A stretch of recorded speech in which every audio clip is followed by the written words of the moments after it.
Hi everyone, this is an unplanned part 3 in our tutorial on how to use Google Forms in the classroom and for teachers. This is because I noticed that I didn't actually show you how to publish or get students using the form that you had created or they had created, so I thought we'd just go through that. I'm already here in the step-by-step instructions folder, and if you look there, I've already created part 1 and 2 YouTube clips. And in the examples folder we have got the ice cream sundae for schools and the maths assessment surveys and test assessments that were created.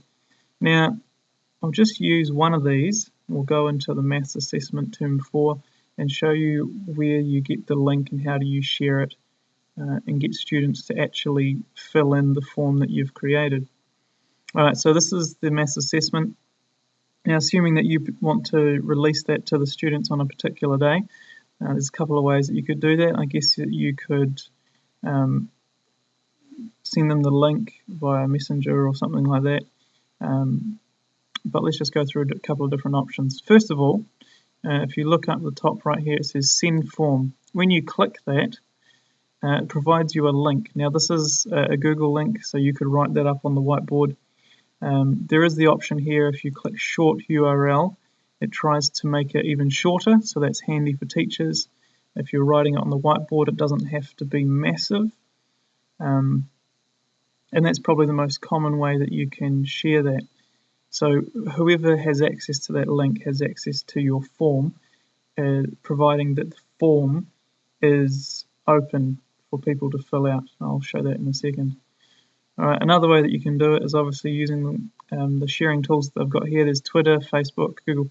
Now I don't imagine that would be something that you would do in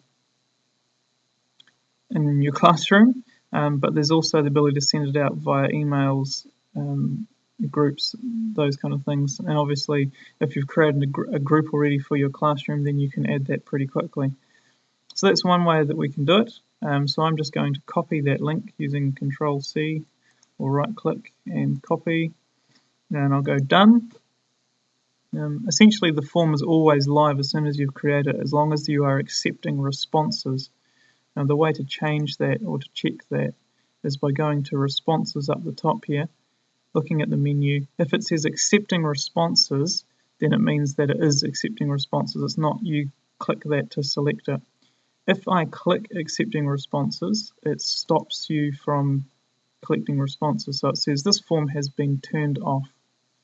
Okay, so students, even if they had the correct link, could not fill out the form.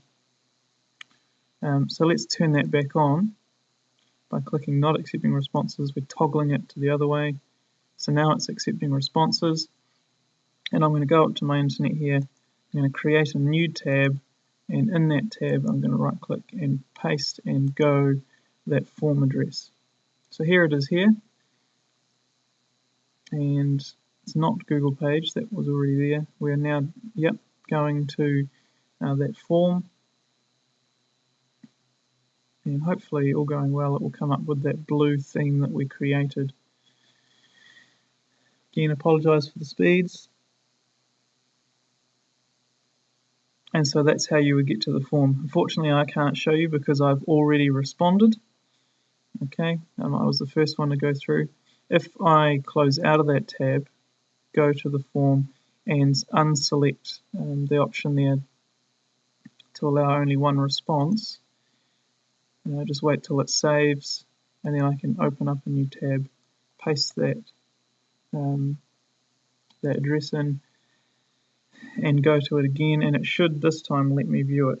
But obviously, if it's an assessment, you don't really want multiple students doing it multiple times. But just for the purpose of showing you. So whoever you can get that link to the students on their devices, that's the way that you publish that form. So here we are once again, right back at the beginning, first page of 4. Okay. You will notice also that up the top right there is edit this form. That's available to me because I am logged into my Google account that created the form. So I can click here to edit it, but I already have it open. So I will just close this tab, go back and tick that box to change it back to the way it was.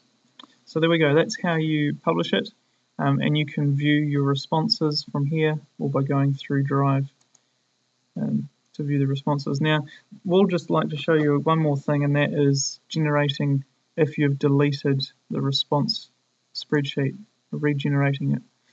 Okay, so going to responses, and then it says change response destination.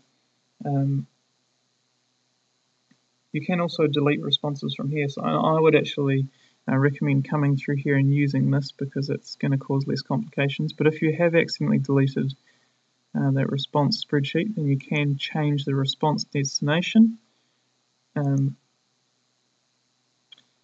create a new spreadsheet or create one that's existing in another one. So if we'll just go new spreadsheet and go create, by default it will create the new spreadsheet for the responses and the data in the same location as the Google form itself. So if we go back to Drive here, already it's refreshed, and there we have Maths Assessment Term 4 responses.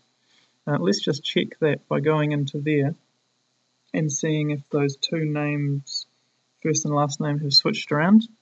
They may or may not have, but if you look here, they have, which is useful information for you, that if you get all these muddled around because you change the order of the questions and it messes up your spreadsheet order, then you can delete it from your Google Drive and then regenerate it by going in there, going to responses, changing the response destination, and pretty much just creating a new one, and it puts all the different fields and entries and stuff in the right order that they are represented on the Google form. So down this way, which is really helpful. So anyway, I hope that's been helpful and that you've been able to work out how to share it with your students or colleagues.